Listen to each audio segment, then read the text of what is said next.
તમારા બાળપણ વિશે જણાવો. મારા બાળપણમાં એવું છે કે હું બરોડાની અંદર મારો બોર્ન થયો હતો. 1998ની અંદર અમે અમારું પોતાનું ઘર લીધું હતું. મેં બીએસસી કેમેસ્ટ્રીની અંદર અને એમાં સ્પેશિયલાઇઝેશન ઓર્ગેનિક સબ્જેક્ટ હતો, એની અંદર મને બહુ ઇન્ટરેસ્ટ હતો એટલે મેં કમ્પ્લીટ કર્યું.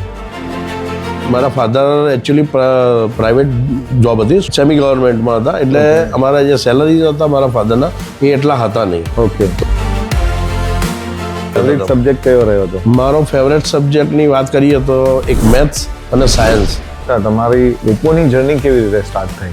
2016માં મેં જોઈન કર્યું. ઓપ્પોની અંદર મેં 10 વર્ષ કાઢ્યા છે. કોવિડ દરમિયાન અમારા એક પણ મહિનો એવો નથી કે અમને સેલરી નથી કરી. પહેલી વસ્તુ તો ઓપ્પો એક કંપની નહીં પણ ઓપ્પો એક ફેમિલી બેકગ્રાઉન્ડથી બિલોંગ કરે છે.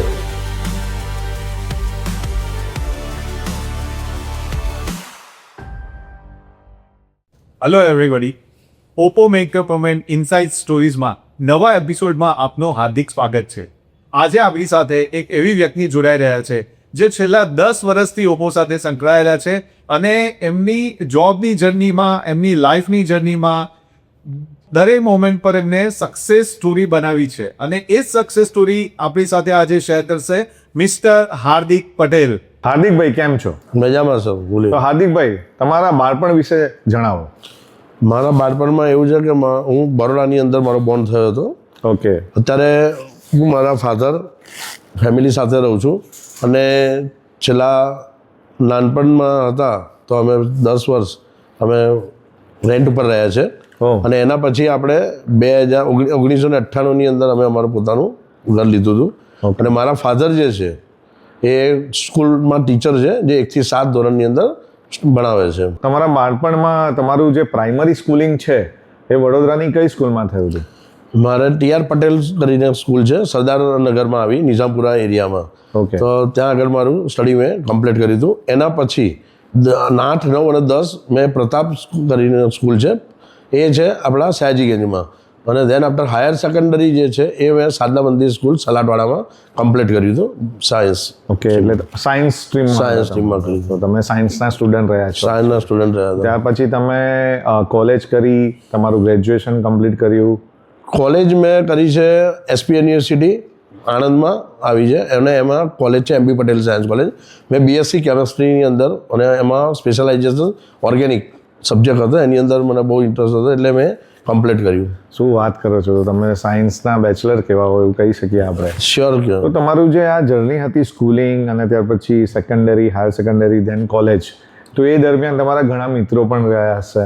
હા, ઘણા બધા મારા ફ્રેન્ડ્સ હતા અને મને ફ્રેન્ડ્સ બનાવવામાં પણ મારું જે ગ્રુપ છે એ પણ મને બહુ ગમે કે નવા સાથે મળું, એ મને ફ્રેન્ડ્સ બનાવું અને એમની જોડે એન્જોયમેન્ટ કરીએ, ફરીએ હરીએ, એ બધું અમે કરતા હતા. તમે હમણાં મને જણાવ્યું કે 1998માં તમે ફર્સ્ટ ટાઈમ તમારું ઘર આઈ થિંક તમે પરચેસ કર્યું હતું, રાઈટ? એવું હતું ને? ટ્રાન્સફર થયા હતા. તો તમારા બાળપણમાં તમારે ફેમિલીની અંદર ફોર એક્ઝામ્પલ કોઈ એવો તમારી સ્ટડી દરમિયાન તમને એવા કોઈ એક્સપિરિયન્સ થયા તમારી લાઈફમાં કે કોઈ ઘણા ઉતાર ચઢાવ આવ્યા હોય તમારી લાઈફમાં? એવું? હા, એમાં હતું જ. મારા ફાધર એકચ્યુઅલી પ્રાઇવેટ જોબ હતી, સ્કૂલમાં હતા પણ સેમી ગવર્મેન્ટમાં હતા, એટલે અમારા જે સેલરી હતા મારા ફાધરના એ એટલા હતા નહીં. ઓકે. તો અમે જે સ્ટડી કર્યું છે અને સ્પેશિયલી મારા એક ફ્રેન્ડ છે એના ફાધરે અમને લોકોને થોડી ફાઇનાન્શિયલ સપોર્ટ પણ કર્યો હતો, જેથી કરીને મેં હાયર સેકન્ડરીથી જે કોલેજ કરી એની અંદર એમને ઘણો સપોર્ટ કર્યો હતો મને. ઓકે. એવા મૂડ આવ્યો હોય તમારી લાઈફમાં એ દિવસો દરમિયાન કે જેમાં તમને ઘણી ડિફિકલ્ટી આવી હોય એવું કંઈ?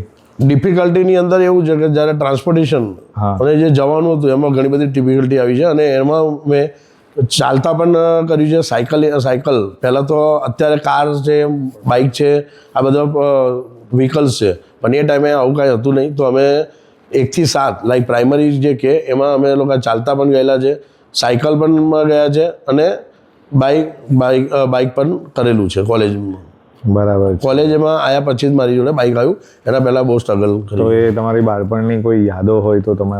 બાળપણની યાદોમાં તો એવું છે કે મને એક તો પહેલાં ટ્રાવેલિંગનો શોખ હતો, એટલે પહેલાં હું મારા ફ્રેન્ડ સર્કલ, મારા ફ્રેન્ડ્સ વધારે હતા, તો હું મોસ્ટલી વીકની અંદર આઈ થિંક 2 થી 3 દિવસ 4 દિવસ તો હું બહાર ટ્રાવેલિંગ જ કરતો હતો, સાથે સ્ટડી પણ ચાલતું હતું અને મારા ફ્રેન્ડ્સ સર્કલ સાથે અમે રમીએ ગેમ્સ ને એ બધું પણ ઘણું બધું અમે રમતા હતા, લાઈક ક્રિકેટ ને એવું બધું પણ અમે આઉટસાઇડ પર પણ જતા હતા.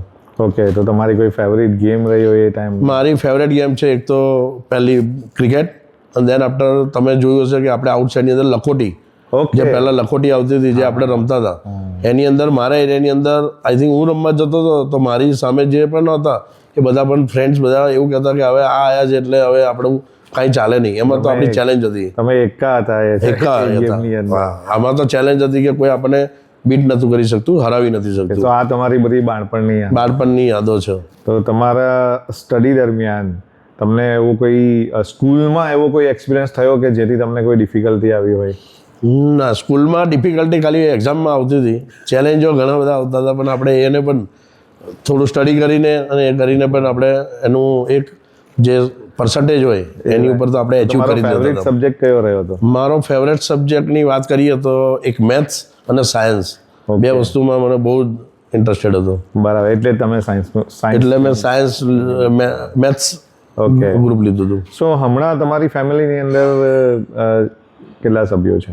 હમણાં મારી ફેમિલીની અંદર જોઈએ તો હું મેરિડ છું, એટલે હું છું, મારા વાઈફ છે, મારા ડોટર છે, અને મમ્મી પપ્પા ભાઈ ભાભી બધા અમે બધા સાથે જોઈન્ટ ફેમિલીમાં જ રહીએ છીએ. ઓકે, એટલે વધારે અમને જોઈન્ટમાં રહેવું વધારે ગમે છે. ઓકે, અમને સિંગલ રહેવું નથી ગમતું. બરાબર છે, બહુ સારી વાત છે. બાકી આજના દિવસોમાં તો નોર્મલી બધા સિંગલ રહેવું વધારે પ્રિફર કરે છે, પણ મારા વાઈફનો પણ નેચર એટલો જ છે કે જે ના આપણે રહેવું છે તો ભાઈ ફેમિલી સાથે રહેવું છે, એકલામાં નથી રહેવું. તો તમારું મૂળ વતન વડોદરા જ છે? મારું આમ મૂળ વતન હું બોર્ન મારો બરોડામાં થયો હતો, પણ મારું ગામ છે સાવલી ની આગળ નારપુરા કરીને છે, ઓકે, સાવલી તાલુકામાં આવેલું છે. હા હા. તો તમે જણાવ્યું કે હાયર સેકન્ડરી પછી તમે સાયન્સ સ્ટ્રીમ લીધું, તમે બેચલર થયા સાયન્સની અંદર, તો ત્યારબાદ તમારી જર્નીમાં એટલે જીવનનીમાં શું એવો મૂડ આવ્યો? તમે જોબ ક્યારથી સ્ટાર્ટ કરી?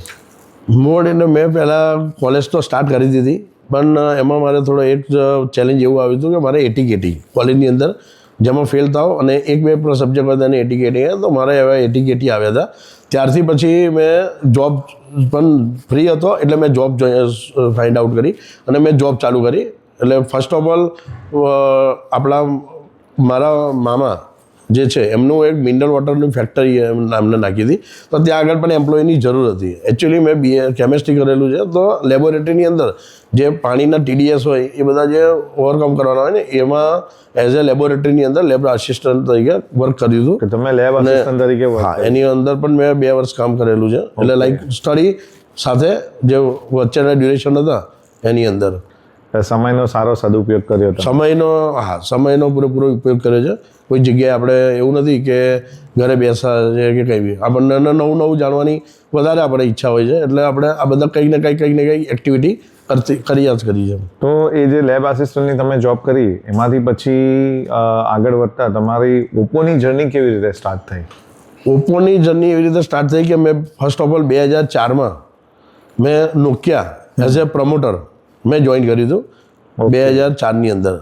ત્યારથી લઈ એમાં નોકિયામાં કામ કર્યું, એના પછી નોકિયા મેં કમ્પ્લીટ કર્યું, એના પછી આવે બ્લેકબેરી એક સારામાં સારું, એ પણ એક સારી કોર્પોરેટ કંપની હતી. એના પછી આઈફોનમાં કર્યું. ધેન આફ્ટર મારા ફાધરની થોડી સિચ્યુએશન ક્રિટિકલ હતી તો મારે થોડી લીવ કર્યું. એના પછી મેં ઇન્સ્યોરન્સ કંપનીમાં પણ લાઈક મોબાઈલ ઇન્સ્યોરન્સ પણ વચ્ચે એની કંપની પણ આવીને અત્યારે ગઈ છે, તો એમ ઇન્સ્યોરન્સ કંપનીમાં પણ મેં વર્ક કરી લીધેલું છે. અને જે મારી સબ્જેક્ટ મેં તમને આની પહેલાં કીધું કે મેં BSc કેમેસ્ટ્રી કર્યું છે, તો મેં 1-1.5 વર્ષ મેં મારી ઇન્ડસ્ટ્રીઝની અંદર પણ like as a production manager તરીકે પણ મેં કામ કરેલું છે. અને ઓપ્પોની અંદર પછી મેં 2014માં મેં 2016માં મેં જોઈન કર્યું. ઓકે, તો ઓલમોસ્ટ 10 years થઈ ગયા ઓપ્પોની અંદર? ઓપ્પોની અંદર મેં 10 વર્ષ કાઢ્યા છે. સૌથી મારું જે વધારે એક્સપિરિયન્સથી લઈને બધું મારું ઓપ્પોની અંદર વધારે છે. તો તમે જણાવ્યું કે તમે નોકિયા, જ્યાંથી નોકિયા આવ્યું હતું for the first time ever in industry, તો નોકિયા તમે એ ટાઈમે 2004માં જોઈન કર્યું? 4માં જોઈન કર્યું હતું. તો Nokia, then BlackBerry and then iPhone. તો તમે ઓલરેડી ટેલિકોમ્યુનિકેશનમાં ઓપ્પો જોઈન કર્યા પહેલાં ઘણો એવો એક્સપિરિયન્સ મેળવી લીધો હતો માર્કેટનો? હા, મેં 4 કંપનીની અંદર 4 થી 5 કંપનીની અંદર પણ મેં કામ કર્યું છે. લાઈક એ એમઆઈની અંદર પણ મેં કામ કર્યું છે. ઓકે ટેબ્લેટ્સ ફેબ્લેટ આવતા હતા પહેલાં, જે સ્વાઇપ કંપનીના આવતા હતા, એની અંદર પણ મેં વર્ક એઝ એ સેલ્સમાં. અત્યાર લગીનું જે મેં આઈફોન લગીને જે કર્યું આઈએસડી ઇન શોપ ડેમોન્સ્ટ્રેટર, જે આઈએસડી પ્રમોટર સુધી કામ કર્યું એ મેં લાસ્ટ ટુ લાસ્ટ કર્યું એપલમાં. તો તમારો અનુભવ સારો એવો 20 યર્સનો એક્સપિરિયન્સ તમને મળી. યસ. અને એ જ એક્સપિરિયન્સ તમને ઓપ્પોની અંદર તમને બહુ જ ઘણો કામ લાગ્યો છે મને. એનું એ રીઝન હોઈ શકે કે 10 વર્ષથી તમે ઓપ્પોમાં આટલા સક્સેસફુલ છો, તો એ એક્સપિરિયન્સ તમને કામ લાગ્યો હશે. 100% મને કામ લાગ્યો છે. તમે વચ્ચે જણાવ્યું કે તમે આઈ થિંક આઈફોનમાં કે કોઈ બ્રાન્ડમાં હતા ત્યારે જ તમારા ફાધરની કંઈ ક્રિટિકલ હા, તો શું થયું હતું તમે થોડું વિગતવાર જણાવશો? એમને આસ્થમાનો પ્રોબ્લેમ્સ હતો. તો એમને શું છે કે આપણા જે એટમોસ્ફિયર ચેન્જ થાય તો એમને એવરી મંથ, એટલે લાઈક એવરી ચેન્જ થાય એ એટમોસ્ફિયરની અંદર એમને એડમિટ કરવા પડે. પણ લાસ્ટ એ જે 2000 જ્યારે મેં એપલ છોડ્યું અને એના પછી જે અને ઇન્સ્યોરન્સમાં જોઈન થયો ને, ઇન્સ્યોરન્સની અંદર એ ટાઈમે મારા ફાધરની સિચ્યુએશન બહુ ટફ થઈ ગયેલી, કે જેની અંદર એમને વાયરલ પ્લસ લંગ્સ ને એ બધાની અંદર બહુ પ્રોબ્લેમ્સ આવવા માંડ્યા, જેનું ડૉક્ટર જોડે 1 થી 1.5 મહિના આપણે ટ્રીટમેન્ટ પણ કરાવી, પણ એનું સોલ્યુશન આવ્યું નહીં અને આફ્ટર ઓલ ડેથ થઈ ગઈ એમની. તો એ 2016 ની સમય હતો એ તમારા માટે બહુ ડિફિકલ્ટ હતો. જે નથી કહે ને કે એ ટાઈમે ખાલી વન સાઈડ જ માઇન્ડ ચાલે કે મારી ફાધરની ટ્રીટમેન્ટમાં. ઓકે 1.5 વર્ષ તો સમજો કે આખા લાઈફની અંદર જે એક્સપિરિયન્સ નથી થયા એટલા એક્સપિરિયન્સ કર્યા છે. લાઈક ફાઇનાન્શિયલ એ ટાઈમે મેં તમને આની પહેલાં પણ જણાવ્યું કે ફ્રેન્ડ સર્કલ મને બનાવવાનો બહુ શોખ છે. મારા ફ્રેન્ડ સર્કલે મને બહુ સપોર્ટ કર્યો છે. ઓકે, તો એ બહુ સારું કહેવાય કે તમારા મિત્ર વર્તુળ સારા હતા. આ થોડું ઇમોશનલ મોમેન્ટ થઈ ગઈ તમારા માટે, એવું ફીલ થાય છે. યસ, આજે પણ તમારા ફાધર તો ઓલમોસ્ટ તમારી સાથે જ છે એવું તમે માની શકો છો, અને એમના જ આશીર્વાદથી તમે આટલા સક્સેસફુલ. શ્યોર. રાઈટ. તો આગળ વાત કરીએ કે જ્યારે આવું થયું તમારી લાઈફમાં, તો ઘરની બધી રિસ્પોન્સિબિલિટી તમારી ઉપર આવી ગઈ હશે. હા, એમાં મારા બિગ બ્રધર પણ છે, એટલે અમારી પર આવી અને બ્રધર પર પણ આવી. ઓકે. તો શું છે કે અમારા બંને, મેં તમને એ જ કીધું કે જોઈન્ટ ફેમિલીમાં અમે એટલે જ બિલીવ કરીએ છીએ કે અમને પછી એના પછી ભાઈ એવું લાગ્યું નથી, અને જેટલા પ્રોબ્લેમ્સ આવ્યા છે ને એટલા અમે સાથે મળીને સોલ્વ કર્યા છે, અને એવું નથી લાગવા દીધું. હા, તકલીફો બહુ પડી હતી, પણ એને અમે સોલ્યુશન પણ અમારી સાથે, મારા બ્રધર સાથે જ રહીને કર્યા છે. એટલે તમે હળીમળીને રહ્યા. હળીમળીને એ તમારું એકતા, યુનિટી તમારું. હા, એ અમારી યુનિટી છે, સ્ટ્રેન્થ છે. અને એ અમારા ફાધરનું કે અમને જે શીખવાડ્યું છે એ પહેલેથી જ અમને લોકોને એ રીતે જ ગાઈડ કરીને કીધું હતું. સરસ. તો ઓપ્પોની જર્ની તમે 2016માં સ્ટાર્ટ કરી એવું તમે જણાવ્યું. તો તમે ઓપ્પો કઈ પ્રોફાઇલ પર જોઈન કર્યું હતું? મેં ઓપ્પો પ્રોફાઇલ એએસઓ. હા, અસિસ્ટન્ટ સેલ્સ ઓફિસરમાં. ઓકે. ત્યારે પ્રોફાઇલ હતી એએસઓની અંદર મેં જોઈન કર્યું ફર્સ્ટ ઓફ ઓલ. ઓકે. જે બરોડા અને અપ કન્ટ્રી હતી, એમાં હતું પંચમહાલ અને ડભોઈ બોડેલી, લાઈક એ પણ અપ કન્ટ્રી જ હતું. એ 2 અપ કન્ટ્રી મેં સાથે જોઈન કરી હતી, અને મારે 2 ડિસ્ટ્રીબ્યુટરને એ ટાઈમે હતા મારી જોડે. બરાબર છે. તો તમે જ્યારે જોઈન કર્યું ત્યારનો બિઝનેસ, ઓકે, અને હમણાં એ એરિયા જે તમે એ ટાઈમે એએસઓ તરીકે જોઈ રહ્યા હતા, તો એમાંના અત્યારે શું ડિફરન્સ છે? એ ટાઈમે જે હું ઓપ્પોના મોડલ્સ અને જે એરિયા જોઈ રહ્યો હતો, ત્યારેની જે સિચ્યુએશન હતી એનાથી અત્યારે જે મોબાઈલની અંદર જે ટેકનોલોજીથી લઈને બધું જે અપ થયું છે એની અંદર ઘણું બધું ચેન્જીસ થયા છે. એટલે અત્યારે એઝ એ બીડીએમ હું વર્ક કરું છું. તો પહેલાં જે હતું કે મારે ઓનલી ફોર મારા સુપિરિયરને આન્સરિંગ કરવાના હતા, અત્યારે મારે સુપિરિયર લાઈક મારે એચઓડી, સીઓ એ લોકોને પણ મારે કોઈ વાર ટચ થવું પડતું હતું. ઓકે. ત્યારે પહેલાં એ બધું એવું હતું નહીં, કે મારા નીચેની ટીમ હતી મારી, એની સાથે કોમ્યુનિકેટ કરું, અને મારે એક જ વન સાઈડ મારે કોમ્યુનિકેટ. અને માર્કેટની વાત કરીએ તો માર્કેટ કેવું હતું એ ટાઈમે? એ ટાઈમે જે પ્રોડક્ટ હતી એના કરતાં પણ અત્યારની પ્રોડક્ટ ટેકનોલોજી વાઇઝ અને બધી રીતે બેસ્ટ છે. અને જે એ ટાઈમના જે પ્રોડક્ટ હતી, અને ત્યાં જે લૂઝ તો ના કહેવાય, કારણ કે આપણી જે ઓપ્પોના જેટલા પણ મોડલ 2016થી લઈને અત્યાર સુધીમાં કાંઈ ને કાંઈ નવું ઇનોવેશન જ આવ્યું છે. એટલે અત્યારના જે પ્રોડક્ટ જે છે એની અંદર સમજો કે લાઈફની અંદર જે વસ્તુ લાઈક આપણે ટીનેજર્સ હોય, આપણે યંગ છે, કાં તો એજેડ છે, તો એ બધાની જે રિક્વાયરમેન્ટ જે છે, નીડ છે, એ બધી વસ્તુ આજે એક ગેજેટની અંદર અત્યારે મળી રહી છે. જ્યારે પહેલાં શું હતું, કાંઈક વસ્તુ મળતું હતું તો કાંઈ નહોતું મળતું. લાઈક કેમેરા સારો મળે તો એની આગળની અંદર તમારે ઓફિસ વર્ક જે કરવું હોય એ ઓછું મળતું હતું. ડેટા ટ્રાન્સફરિંગ કરવા હોય, લાઈક એ બધી વસ્તુ ઓછી હતી, જે ધીરે ધીરે એને રિઝોલ્વ કરીને આપણી ઓપ્પોમાં ઘણું એવું ઇઝી કરી દીધું છે, જેની અંદર અત્યારે કોઈ એવી વસ્તુ નથી કે જે આપણા ફોનની અંદર ના હોય. અને તમે જે માર્કેટ જોયું એ ટાઈમે, તો એ ટાઈમે ત્યાં માર્કેટમાં જે શોપ્સ હતી બરાબર છે, અને અત્યારે એ એરિયામાં જે શોપ છે, તો એમાં શું ડિફરન્સ છે? એ ટાઈમમાં જે શોપ હતી, એ ટાઈમની અંદર પણ જે શોપ હતી અત્યારે પણ કન્ટિન્યુટીની અંદર એ પણ અમારે સાથે લાઈક ટાઈમની સાથે એ 2016થી લઈને 2026ની અંદરમાં એ પણ એ ટાઈપની ગ્રો અપ થઈ રહી છે. કે જે એ ટાઈમે જે સેલ હતું, કે જે પ્રોડક્ટ હતી, એમાં જેટલા દિલચસ્પથી ઓપ્પો એ લોકો બ્રાન્ડ સેલ કરતા હતા, એ જ આજની તારીખની અંદર પણ હજુ એ લોકોને એટલું જ કોન્ફિડન્સ છે કે મને ઓપ્પોની અંદર કોઈ કસ્ટમર કે સર્વિસ પાર્ટમાં મને કોઈ પ્રોબ્લેમ આવવાનો નથી. એટલે અત્યારે પણ એટલા જ રિટેલર, દરેક રિટેલર એ ટાઈમે જે હતા એ અત્યારે છે, અને એ લોકો ડે બાય ડે ગ્રો કરી રહ્યા છે. હા, એ પણ આપણી જોડે પણ જેમ આપણી કંપની ગ્રો થાય છે, જેમ ટેકનોલોજી ગ્રો થાય છે, એમ એ લોકો પણ ગ્રો થાય છે. હવે પહેલાંની વાત કરીએ ને, તો પહેલાં આપણે જે રીલ્સ બનાવીએ છીએ, કે ભાઈ વિડીયોગ્રાફી કરીએ છીએ, કે ઇન્સ્ટાગ્રામ છે, આ સોશિયલ મીડિયા એટલું હતું નહીં.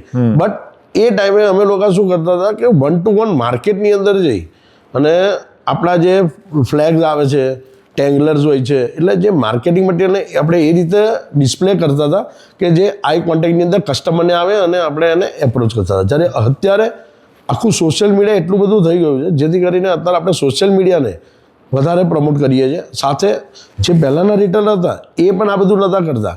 એ દુકાનની અંદર સજાવવા માટેની મટીરિયલ વધારે માગતા હતા.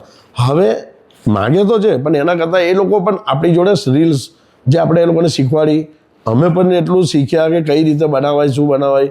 પહેલાં અમને પણ આટલી રીલ્સમાં આપણો ઇન્ટરેસ્ટ નહોતો, ખબર નથી, પણ હવે અમે પણ રીલ્સ બનાવી અને સોશિયલ મીડિયા થ્રુ આપણી જે પ્રોડક્ટ જે છે એને માર્કેટની અંદર બતાવીએ. એટલે તમે એવું કહેવા માંગો છો કે સમયની સાથે ઓપ્પો પણ ગ્રો થયું છે, અને ઓપ્પો એમ્પ્લોઈઝ એટલે કે તમે તમારી વાત કરો, તમે પણ અપડેટ થયા છો ડે બાય ડે, અને માર્કેટમાં જે આપણા પાર્ટનર્સ છે ઓપ્પોના, એ લોકો પણ કંપનીએ એમને પણ અપડેટ કર્યા છે, એમને સાથે રાખ્યા છે. એ બહુ સારી વાત છે. તો હાર્દિકભાઈ, ઓપ્પોની અંદર કામ કરતી વખતે તમને કોઈ એવો એક્સપિરિયન્સ રહ્યો, એમાં ઉતાર ચઢાવ આવ્યો છે તમારી જોબની અંદર, કોઈ એવો ડિફિકલ્ટ ટાઈમ આવ્યો હોય જેમાં તમને ઘણી એવી ડિફિકલ્ટી ફેસ થઈ હોય એવું કંઈ? ડિફિકલ્ટીની વાત કરીએ તો નોર્મલી 1-2 વર્ષ એવા પણ ગયા હતા કે જેની અંદર અમારી જોડે પ્રોડક્ટ નથી. ઓકે. પ્રોડક્ટ પોર્ટફોલિયો ઓછો થઈ ગયેલો, જ્યારે એની સામે કોમ્પિટિશનની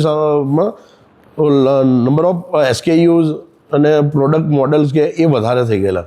ત્યારે અમને જે કન્ડિશન, જે ટોપ કન્ડિશન પડી હતી, પણ એ કન્ડિશનની અંદર પણ અમે અમારી પ્રોડક્ટ જે હતી એ પ્રોડક્ટને પણ અમે એટલી હાઇલાઇટ કરી અને અમારે જે ગોલ હતો એ અમે અમારી રીતે પૂરો કર્યો જ છે. અને ડિફિકલ્ટીની વાત કરીએ તો એ ટાઈમે અમારા સિનિયર્સ કે અમારી આખા જે મેમ્બર્સ છે, પહેલી વસ્તુ તો ઓપ્પો એક કંપની નહીં, પણ ઓપ્પો એક ફેમિલી બેકગ્રાઉન્ડથી બિલોંગ કરે છે, જે અમને શીખવાડવામાં આવ્યું છે.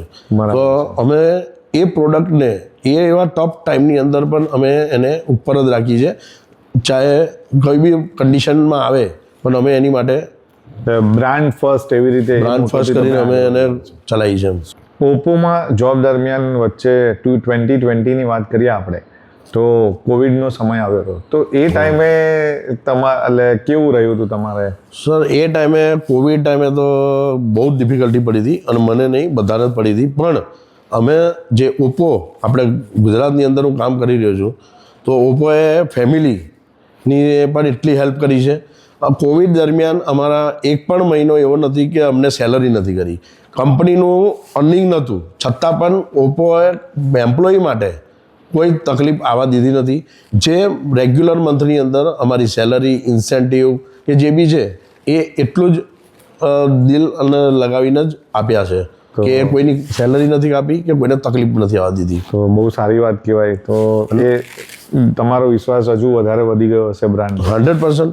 અને એ ટાઈમે આપણે જે કોવિડના ટાઈમની અંદર સપોઝ કોઈને આપણા જે એમ્પ્લોયની વાત કરું, તો કોવિડની અંદર એકબીજાની ઘરે સંપર્ક નહોતા કરી શકતા, નહોતા જઈ શકતા, કે કંઈ બી આવા ઘણા બધા પ્રોબ્લેમ્સ આવ્યા હતા. છતાં પણ માની લો કે આપણા ઓપ્પોની અંદર જે પણ પ્રોબ્લેમ્સ આવ્યા છે, તો એ લોકોને જે સિટીની અંદર જેને પણ પ્રોબ્લેમ આવ્યો છે, તો ત્યાંના OSM જે તે BDM હતા, ZM હતા, અમારા સિનિયર્સ હતા, તો ત્યાં આગળ જઈને પણ એની મેડિકલ જે પ્રોબ્લેમ્સ આવ્યા હતા એને મેડિકલનું પણ હેલ્પ કરી છે અને એની ફેમિલીને બચાવી છે.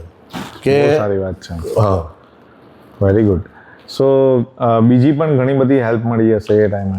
હા, કોરોનાની અંદર બીજું એક વસ્તુ પણ ઘણી સારી છે કે જે આ ઓપ્પો ગુજરાતની અંદર મેં જોયું છે. અને બીજી કોઈ બ્રાન્ડમાં પણ લાઈક આપણે બીજી કોઈ બ્રાન્ડની પણ જો તો આ ઓર્ગેનાઇઝેશનની અંદર જે રીતનું ઓપ્પો સાથે જે એમ્પ્લોયી સાથે પણ સપોર્ટ જે છે, લાઈક કોરોનાની અંદર અમારા ઘણા બધા કલીગ્સની ડેથ પણ થઈ ગઈ હતી.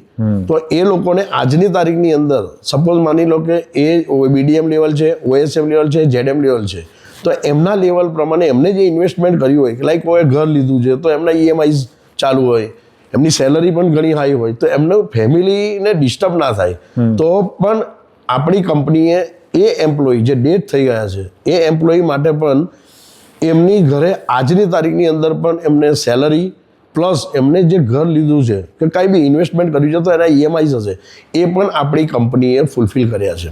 બહુ સારી વાત છે. એટલે સમજો કે આ વસ્તુ આપણા માટે બહુ પ્રાઉડ કહેવાય કે કંપની આપણાને એકલાને નથી જોયા કોવિડમાં, પણ આપણી ફેમિલી અને બધાની માટે જોયું છે. તો આટલા વર્ષો ઓપ્પોમાં કામ કર્યા પછી 10 વર્ષ ઓલમોસ્ટ થઈ ગયા છે તમને હવે, તો તમારું આગળનું વિઝન શું કહે છે?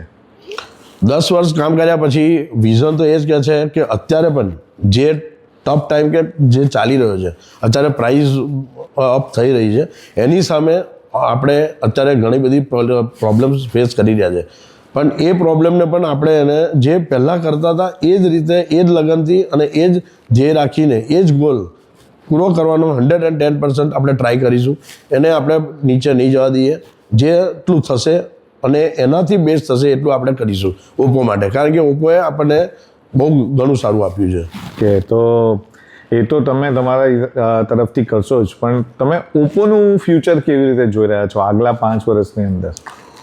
ઓપ્પોનું ફ્યુચર આગલા 5 વર્ષની અંદર એવું છે કે સાહેબ અત્યારે જે આપણા મોડલ્સને જે બધું લોન્ચ કરી રહ્યું છે અને અત્યારની જે આપણી બેકએન્ડ લાઈક આપણને જે કંપની તરફથી પણ જે સપોર્ટ મળ્યા છે અને જે પ્રોડક્ટ આવી રહી છે, તો હજુ આપણે આ પ્રોડક્ટમાં ગમે તેટલી ટફ કન્ડિશન કે સારી કન્ડિશન આવશે એમાં પણ આપણે કામ કરી અને ઓપ્પોને હજુ જે ફ્યુચરના જે પ્રોડક્ટ આવે છે એની પણ અમને જે માર્ગદર્શન આપવામાં આવે છે અને અમને જે રીતનું કહેવામાં આવે છે એ પ્રમાણે અમે ગાઈડ કામ કરીએ છીએ.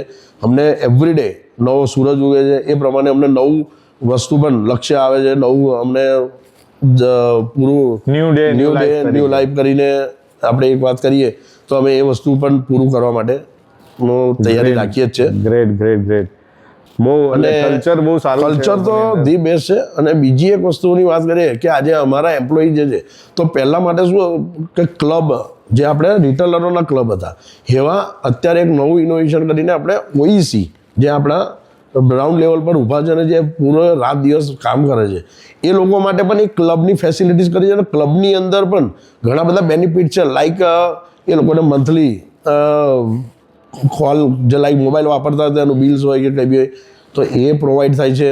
એમની બર્થડે સેલિબ્રેશન આવતું હોય તો બર્થડે પર એમને કેક કટ થાય છે, જે આખી ટીમ અમારી જઈ અને સાથે મળીને એને સેલિબ્રેટ કરે છે. બીજું વાત કરીએ તો દિવાળી આવે છે, તો દિવાળીની અંદર પણ આપણે ઘણા બધા ગિફ્ટ્સ અલગ અલગ લેવલે અલગ આપીએ છીએ. વર્ષની અંદર મોબાઈલ્સ, હવે બધાને મોબાઈલમાં કામ કરીએ છીએ એટલે બધાને મોબાઈલની જરૂર હોય, તો આપણે એ લોકો માટે મોબાઈલ પણ આપણે પ્રોવાઈડ કરતા હોઈએ છીએ. તો આ બધા પણ ઘણા બધા છે બેનિફિટ્સ. અને પ્રમોટર ક્લબનું જે ચાલુ કર્યું છે એમાં અત્યારે OEC જે છે એ લોકો માટે પણ લાઈક અમારા જે CEO આઈ થિંક આ ઓર્ગેનાઇઝેશનની અંદર આ ઇન્ડસ્ટ્રીની અંદર પહેલી વાર જોયું છે કે CEO સાથે લંચ કાં તો CEO સાથે બેસીને આપણે એમને જ્ઞાન લઈ અને આપણે એમની જોડે કામ કરી શકીએ છીએ. એમના ગાઈડન્સથી ક્યાંક આપણે ડાઉન જતા હોય કાં તો આપણને કોઈ નોલેજ ના હોય તો એ પણ આપણને નોલેજ આપીને પણ આપણને ગ્રોઅપ કરે છે. તો આપણી સેલ્ફ જે છે મોટિવેટ પણ development ડેવલપમેન્ટ પણ અમને કરાવે જે છે. તમે એવું કહો છો કે learning is for lifetime, એ રીતે દરેક વ્યક્તિ એકબીજા પાસેથી કન્ટિન્યુ શીખે છે. હા, એટલે અહીં લર્નિંગ એ બે વસ્તુ તો ડે બાય ડે અમને લોકોને અપગ્રેડ જ કરે છે આ ઓર્ગેનાઇઝેશન્સ. તો તમે ઓપ્પોમાં કામ કરીને બહુ જ હેપી છો એવું આપણે ઓપ્પોમાં કામ કર્યા પછી અને આવતા જ જ્યાં સુધી કામ કરવાનો મોકો છે ત્યાં સુધી તો આપણે ઓપ્પોમાં કામ કરીશું જ. ઓકે. ઓપ્પોને લીધે માત્ર ને ઓપ્પોને લીધે તમારી લાઈફમાં જે સડન કોઈ ચેન્જ આવ્યો હોય કે તે કોઈ અચીવમેન્ટ થયું હોય જે ઓપ્પો ના હોત તો ના થઈ શક્યું હોત એવી કોઈ વસ્તુ? એની અંદર એવું છે ઓપ્પોમાં એક વસ્તુ જે રિસ્પેક્ટ નોર્મલી શું હોય છે કે આપણે જે યંગસ્ટર હોય કાં તો આપણે કામ કરીએ છીએ તો ત્યાં આગળ શું છે કે કઈ ઓર્ગેનાઇઝેશનમાં કામ કરીએ છીએ એ પર ડિપેન્ડ છે. અને આમાં એટલું વસ્તુ આપણે શીખ્યા છે કે કયા ટાઈમે કઈ રીતે વાત કરવી, શું કરવું. સપોઝ કે આજે ઓફિસની અંદર આપણે કામ કરતા હોઈએ છીએ તો ઘણીવાર અમને લોકોને જે ડેટા વર્ક હોય છે તો ડેટા વર્ક આપણને પહેલાં અમે થોડા ઓછા આવડતા હતા તો અમારા કલીગ્સ અમારા સિનિયર સાથે બેસીને અમે અત્યારે જે અમારે જરૂરિયાત જે છે સેલ્સ રિલેટેડ કે લાઈક એક્સેલ છે કે કોઈ પાવર પોઈન્ટ છે, પીપીટીસ છે, તો આ બધી વસ્તુ બનાવતા પણ અમે લોકોએ શીખ્યા છે જે પહેલાં અમને આ વસ્તુ કંઈ આવડતી જ નથી. બીજું એક અમને ઘણું સારું એવું શીખ્યા છે કે માર્કેટિંગ. આજે માર્કેટિંગ માટે શું છે કે બધી કંપનીની અંદર માર્કેટિંગ ટીમ તો હોય છે પણ પહેલાંની વાત કરીએ તો અમે લોકો પહેલાં જાતે જ જે આપણા ફર્નિચર છે, બોર્ડ છે કે કંઈ બી વસ્તુ હોય તો એ જાતે લાઈક ટેન્ટ છે, અમ્બ્રેલાસ છે, તો આ બધી વસ્તુ જે એક્ટિવિટી પણ અમે કોઈ દિવસ કરી નથી. પણ એ જે માર્કેટિંગ જે સર હોય એ લોકોએ અમને લોકોને એ વસ્તુ પણ શીખવાડી છે એટલે અમને 360 ડિગ્રી પર જે નહોતું આવડતું એ પણ અમને લોકોને શીખવાડવામાં એટલે તમે અલ્ટિમેટલી સ્કિલફુલ બને. સ્કિલ્સ અમને ડેવલપમેન્ટ પણ સારી કરાવડાવી છે. તો મતલબ ઓપ્પોની અંદર રહીને તમે જણાવ્યું એ પ્રમાણે 360 ડિગ્રી તમારું ગ્રોથ થયો છે હા એવું કહીએ તો ચાલે. કારણ કે પહેલાં જે વસ્તુ અમુક નથી ખબર કે નહોતું આવડતું એ પણ અમને લોકોને ગાઈડ કરીને શીખવાડ્યું છે. ઓકે. અને એમાં ઘણા બધા એચિવમેન્ટ પણ અમે એમાં લીધેલા છે. લાઈક એમાં પણ અમારા જે ટેસ્ટ ને એમાં થતું હોય આ ગ્રુમિંગથી લઈને બધી જ રીતનું માર્કેટિંગથી લઈને બધું એ બધામાં પણ અમે સારું એવું કેવી રીતે નવું વસ્તુ ઇનોવેશન કરાય કે શું કરાય તો એ બધું માઇન્ડ ડેવલપમેન્ટ પણ અમે કરાવ્યું. તો ઓપ્પોની પ્રોડક્ટ વિશે તમારું શું કેવું છે? જે રીતનો ટ્રેન્ડ હવે હમણાં જઈ રહ્યો છે, આપણે જોયું છે કે પ્રીમિયમ ડિવાઇસીસ હવે વધારે લોન્ચ થઈ રહ્યા છે, તો એ બાબતે તમારો શું મત છે? પ્રીમિયમ ડિવાઇસની વાત કરીએ તો અત્યારે એઝ ઓફ નાઉ આપણી એની અંદર ઘણા બધા ફીચર્સ એવા છે જે આપણા એક્સક્લુઝિવ ઓપ્પો કહીએ તો પણ ચાલે. અને કોઈ બી વસ્તુ આજે ટેકનોલોજી વાઇઝ જોઈએ તો બીજી કોઈ કંપનીમાં નથી પણ એ આપણી કંપનીની અંદર માટે એ એક્સક્લુઝિવ છે કે જે કોઈ બીજે કોપી કરવા પર છતાં પણ નહીં મળે. ફોર એક્ઝામ્પલની વાત કરીએ તો એક બીકોલ લિંક કરીને એક એપ્લિકેશન છે. જસ્ટ મેં પોતે જ એનું એક્સપિરિયન્સ કર્યો છે કે અમારી કંપની એવરી યર અમને લોકોને ઇન્ટરનેશનલ ટૂર કરાવે છે. તો લાસ્ટ યર અમે લોકો જ્યારે એની ઇન્ટરનેશનલ ટૂરમાંથી અમે જ્યારે રિટર્ન આવતા હતા ત્યારે એર ઇન્ડિયાની ફ્લાઇટ ક્રેશ થયેલી અમદાવાદમાં. ત્યારે અમે લોકો ઇન્ટરનેશનલ ટૂરથી રિટર્ન આવતા હતા લાઈક થાઈલેન્ડથી ઇન્ડિયા આવતા હતા. તો એમની અંદર અમે લોકોએ જ્યારે અમારા કલીગ આગળ પાછળ બધા બેઠા હતા તો કાંઈ વસ્તુ માંગવા માટે એટલે કે લાઈક આ લઈ લેજે કે કાંઈ બી આપણે નોર્મલી વસ્તુ તો એની કોન્ટેક્ટ કરવા માટે તો હવે એટલે હાઇટ ઉપર તો કોઈ કોલ ચાલે નહીં, ફ્લાઇટ મોડ હોય, પણ એ બીકોન લિંક કરીને જે એપ્લિકેશન જે છે એના થ્રુ તમે વાઈફાઈ કાં તો બ્લૂટૂથની રેન્જમાં 1.5 મીટરની રેન્જની અંદર તમે without internet, without wifi, without calling તમે કોલ કરી શકો છો. તો અમે એ એક્સપિરિયન્સ કરેલો જે આ કોઈ બ્રાન્ડ પાસે નથી. ઇવન 1 લાખ 2 લાખના પણ ફોન ગેજેટ આવે છે એની પાસે પણ નથી. બીજી એક વાત કરું કે સુપરબુક જે ચાર્જર રેહાલ કરીને એક કંપની છે જે આને ટ્રેડમાર્ક આપતી હોય છે અને રજિસ્ટર કરતી હોય છે. તો આ વસ્તુ પણ બધાની અંદર સ્પીડી ચાર્જરથી લઈને બધું જ આવે છે પણ સુપરબુક ચાર્જર જે છે એ પણ કોઈ પાસે આજની તારીખની અંદર નથી. એટલે ફોન સ્પીડમાં ચાર્જ થાય અને લોંગ ટાઈમ સુધી તમે ફોનને વાપરી શકો. ઓકે. અને જેનો જેવો યુઝ એ પ્રમાણે બેટરી પણ એને સેટિસ્ફાઈડ કરે છે પર્સનને. સર્વિસ બાબતે તમારું શું કહેવું છે? સર્વિસ બાબતે પણ ઘણું સારું છે. સર્વિસમાં તો પહેલી વસ્તુ તો તમને કહું કે આ બ્રાન્ડની અંદર લાઈક ઓપ્પોની અંદર તો મેં સર્વિસ કોલ તો બહુ ઘણા ઓછા જોયા છે. અને આ 10 વર્ષની અંદર અમે ઘણા લોકોને અમે સર્વિસ સેન્ટર માટે એપ્રોચ કર્યો છે, લીધા પણ છે. પણ સામેથી એ લોકોના રિપ્લાય એવા આવ્યા છે કે સાહેબ તમારા એના સર્વિસ કોલ જ નથી આવતા, તો અમે આટલું મોટી ઇન્વેસ્ટમેન્ટ કરીને બેઠા છે. મારી 2 હેલ્પ ડેસ્ક છે, મારા 3 ટેકનિશિયન છે, હું પોતે છું. હું મારા પોતાનો પણ ખર્ચો ના કાઢી શકું એટલા સર્વિસ કોલ પણ નથી આવતા. એટલી સારી પ્રોડક્ટ, એટલી સારી પ્રોડક્ટ છે. Okay, great. તો એ બાબતે તો ઘણું સારું છે. તો હાર્દિકભાઈ, તમે અહીંયા તમારો કિંમતી સમય આપ્યો, તમે આવ્યા, તમારી લાઈફ જર્ની અમારી સાથે શેર કરી, તમારી પ્રોફેશનલ જર્ની અમારી સાથે શેર કરી અને બહુ સારી એવી ડિટેલ શેર કરી. એના માટે ખૂબ ખૂબ ધન્યવાદ તમને. Thank you so much. Okay, sir. Thank you. It's a really pleasure for being here with you. Okay. Thank you so much. Okay sir. તો આ હતા હાર્દિક પટેલ. આપણે એમની ઇનસાઇડ સ્ટોરી જાણી લીધી. આપણે જોયું કે એમની સ્ટોરી કેટલી સક્સેસફુલ રહી છે. આવી જ નવી ઇનસાઇડ સ્ટોરી સાથે આપણે ફરીથી મળીશું. ત્યાં સુધી જોડાયેલા રહેજો Oppo make your moment inside story સાથે. Stay tuned.